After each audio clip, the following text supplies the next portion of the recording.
ពុតមែនតែខ្ញុំមិនមែនជានាយករដ្ឋមន្ត្រីតទៅទៀតក៏ប៉ុន្តែយ៉ាងហោចណាស់ពេលនេះខ្ញុំជាប្រមុខរដ្ឋស្ដីទីហើយក៏ជាប្រធានគណៈបកកណ្ដាលអំណាចមួយដែលជានិច្ចកាលត្រូវធ្វើការជាប់ជាមួយនឹងនាយករដ្ឋមន្ត្រីមិនមែនជាបញ្ហាឪឬកូនទេក៏ប៉ុន្តែរឿងវាបែបនេះក្នុងរចនាសម្ព័ន្ធអំណាចបើទោះបីខ្ញុំមិនមែនជាប្រមុខរដ្ឋស្ដីទីខ្ញុំជាប្រធានព្រឹទ្ធសភាក៏នៅតែខ្ញុំមានលទ្ធភាពដើម្បីនឹងពិភាក្សាអំពីកិច្ចការទាំងអស់នេះឥឡូវដំបូងខ្ញុំចង់ប្រសិទ្ធនាមហេតុអីបានយើងត្រូវកសាងផ្ទះនេះតើផ្ទះនេះភូមិនេះគួរដាក់ភូមិអីខ្ញុំសំណូមពរចេះ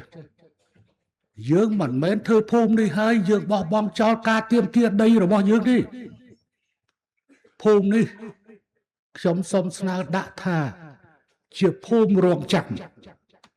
ភូមិរងចាំអញ្ចឹងសូមបែងចែកប្លុកទៅ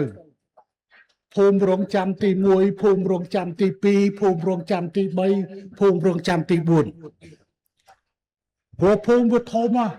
4ម៉ែត្រ4គីឡូ4ជ្រុងសូមអរគុណអាដាមកែកម្យ៉ាងដែលបានផ្ដល់ដីនេះសម្រាប់ការសាងសង់ហេតុផលខ្ញុំមានន័យរបស់ខ្ញុំមិនមែនបងប្អូនមករស់នៅនេះទីនេះហើយយើងមិនទាមទារដីរបស់យើងត្រឡប់មកវិញទេ